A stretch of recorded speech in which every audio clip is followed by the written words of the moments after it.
बिस्मिल्लाहिर्रहमानिर्रहीम। अस्सलाम वालेकुम नाज़रीन, आप यूट्यूब चैनल देख रहे हैं, मैं इमरान ख़ान। नाज़रीन, हुकूमत ने पेट्रोल सस्ता किया, अच्छी बात है सस्ता किया, लेकिन जितना महंगा किया उतना सस्ता नहीं किया। मैं थोड़ा सा आपके सामने मवाजना रख देता हूँ।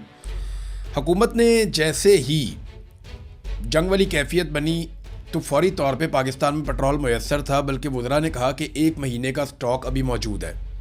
लेकिन इसके बावजूद फौरी तौर पे पेट्रोलियम मसनूआत की कीमतें बहुत तेज़ी से बढ़ाई। पूरे खित्ते में कहीं पे कीमतें ऐसे नहीं बढ़ी। इंडिया में चंद रुपए का इजाफा हुआ और वो भी थोड़ी देर के लिए। यही कुछ जो है वो बांग्लादेश में, बाकी मुल्कों में हुआ। लेकिन पाकिस्तान में सैकड़ों रुपए का इजाफा एकदम कर दिया गया, बड़े लंबे लंबे जंप मारे गए।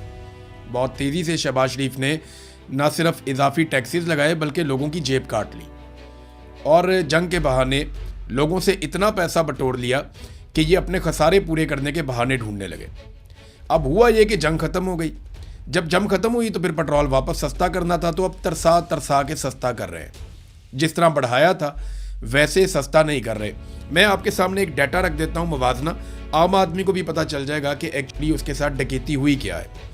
इमरान खान साहब के दौरे हुकूमत में $100 से ज़्यादा कीमत का वो पेट्रोल खरीद रहे थे एक बैरल। यानी इमरान खान $100 से ज़्यादा का एक बैरल पेट्रोल खरीद रहे थे और पाकिस्तानियों को बेच रहे थे 150 रुपये का 1 लीटर। फिर ये हुकूमत लाई गई और जर्नैलों ने रजीम चेंज किया कि पेट्रोल सस्ता किया जाएगा। और इस वक्त जो है वो आलमी मंडी में $74 फी बैरल का पेट्रोल है।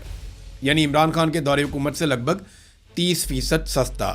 और ये आज भी पेट्रोल 300 रुपये का और डीजल 310 रुपये से ज़्यादा का बेच रहे हैं। ये है जनाब इनकी गुड गवर्नेंस और ये है पाकिस्तान की मिलिट्री एस्टेब्लिशमेंट का तजर्बा, जिसे पाकिस्तान की आवाम भुगत रही है। और ढिटाई का आप अंदाज़ा करें, बेशर्मी का आप अंदाज़ा करें कि कौम की कमर तोड़ने के बावजूद ये शुक्रिया शहबाज शरीफ के ट्रेंड चला रहे हैं। ये एक दूसरे का शुक्रिया अदा कर रहे हैं। पहले मरियम नवाज़ की तरफ से एक बयान जारी करवाया जाता है कि अवाम को रिलीफ मिलना चाहिए, उसके बाद रिलीफ मिलता है थोड़ा सा, बहुत ही थोड़ा सा। कम से कम पेट्रोल की कीमत 200 रुपये लीटर से नीचे तो ले जाएं। अगर इमरान खान का मुकाबला नहीं कर सकते या 150 रुपये तक नहीं ले जा सकते तो चले 200 रुपये से नीचे तो ले जाएं पेट्रोल की कीमत। लेवी इन्होंने इतनी ज़्यादा जो वसूल की हुई है इजाफी, उसे ही ख़त्म कर दें। लेकिन नहीं, ये ऐसा नहीं करेंगे, इसलिए कि ये मुल्क चलाने के काबिल नहीं है। नाज़रीन, कश्मीर की सूरत हाल पे हम थोड़ी सी बात ज़रूर करेंगे। कश्मीर के बारे में ना मैंने एक ट्वीट पढ़ा समर अब्बास साहब का, बड़े अच्छे जर्नलिस्ट हैं। समर अब्बास के साथ मैंने टाइम गुजारा भी है, मैं उन्हें जानता हूँ, बहुत शरीफ आदमी है, बड़े अच्छे इंसान हैं। और वो क्योंकि कश्मीर के रहने वाले हैं तो कश्मीर के मामलात को भी वो समझते हैं। लेकिन वो इस्लामाबाद में हैं तो हम ये भी समझते हैं कि इस्लामाबाद में बैठ के पूरा सच आप नहीं बोल सकते, लेकिन आप इशारों के नामों में बात कर सकते हैं। तो वो ये कहते हैं कि एहतजाज में शिद्दत आ रही है, लोग जिद में आ गए और लोग बैठे हुए हैं। दूसरी जानिब जो एस्टेब्लिशमेंट है उसके हथकंडे भी यही हैं कि लोगों को थकाया जाए या लोग यहाँ से गैर मशरूत तौर पे उठ के चले जाएं। लेकिन जैसा कि मैंने पहले आपको बताया था, समर अब्बास ने वही इशारा दिया कि अगर आज लोगों ने एहतजाज ख़त्म कर दिया तो बड़े पैमाने पर क्रैकडाउन होगा, लोग गिरफ्तार होंगे और ये जो जॉइंट अवामी एक्शन कमेटी है इसका कोई नाम लेने वाला बाकी नहीं छोड़ा जाएगा जो पाकिस्तान की एस्टेब्लिशमेंट करेगी। अब उन्हें इस बात का डर है कि अगर हम एहतजाज ख़त्म करते हैं तो हमारे ऊपर क्रैकडाउन होगा और हमारे मुतालबात तस्लीम नहीं किए जाते। तो यहाँ बीच का रास्ता क्या निकल सकता है? मौलाना फजलुर रहमान साहब ने कहा जी मैं आ जाता हूँ बीच में और मैं रास्ता निकालता हूँ बीच में से और मैं सालसी के लिए अपने आप को पेश करता हूँ। तो इसको कबूल किया आज़ाद कश्मीर की जॉइंट अवामी एक्शन कमेटी ने। उन्होंने कहा ठीक है जी, फजलुर रहमान साहब करवाएं हमारी बातचीत और वो बीच में आ जाएं और सालसी करवाएं। मामला सादा सा है कि हमारे मुतालबात हैं, अवामी मुतालबात हैं, उनको पूरा किया जाए। हमारे ऊपर जो झूठे मुकदमात किए गए हैं और कलअदम करार दिया गया तंजीम को, वो भी ख़त्म किया जाए। लेकिन पाकिस्तान की मिलिट्री एस्टेब्लिशमेंट नहीं चाहती कि इस तंजीम से वाबस्ता लोग इलेक्शन में उतरें। लिहाजा मेरे ख्याल में वो अभी ताख़ीर करेंगे जब तक कि कागजात नामजदगी जमा करवाने का टाइम नहीं गुजर जाता, उसके बाद ही वो कोई बातचीत करेंगे। ये हम सारे जानते हैं कि एस्टेब्लिशमेंट के हथकंडे क्या होते हैं, लेकिन कश्मीर के लोग अपने हक़ के लिए खड़े हैं।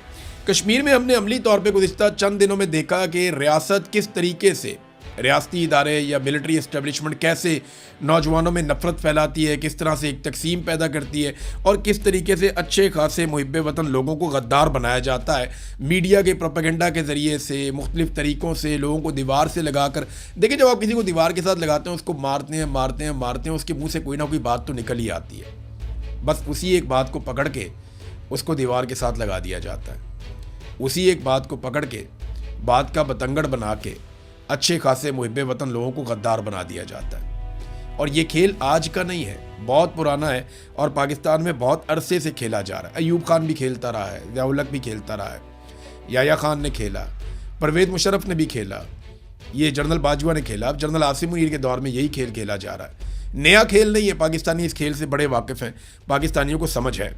कौमी असम्बली में नादरीन जो अपोजिशन के लोग हैं, महमूद खान अचकज़ई, बैरिस्टर गोहर, असद कैसर साहब, जुनैद अकबर साहब, इन लोगों की मुलाकात हुई शहबाज शरीफ से, इसहाक डार से, ख्वाजा आसिफ से। कुछ तस्वीरें वगैरह आ गई तो सोशल मीडिया पे लोग बहुत गुस्से में हैं। गुस्सा जायज़ भी है।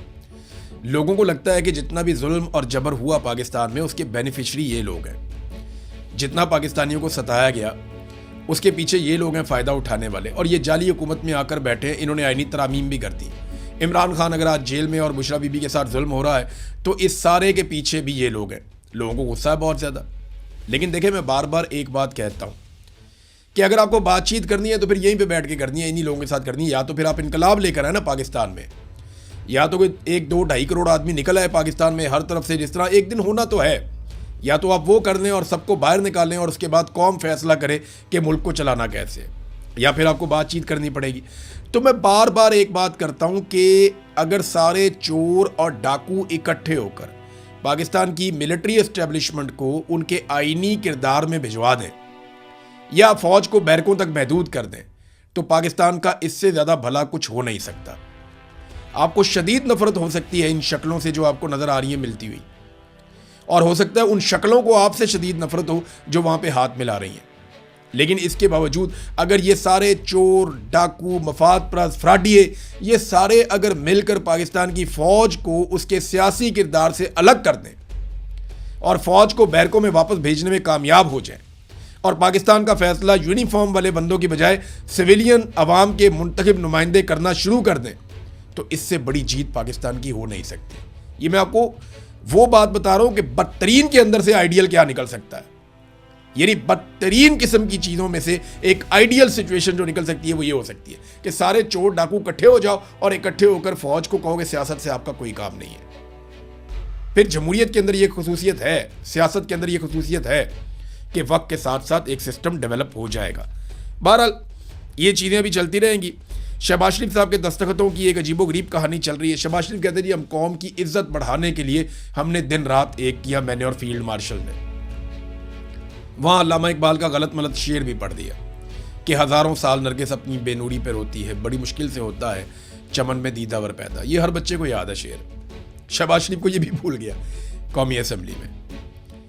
बौखलाए हुए बेचारे, उनको सिर्फ फील्ड मार्शल आसिम मुनीर का नाम याद है। उससे पहले वो सैयद ज़रूर लगाते हैं और फिर उनकी तारीफ़ें करते हैं, चाहे वो अक़वाम मुत्तहिदा में हो, किसी भी प्लेटफॉर्म पे हो, कहीं पे भी हो।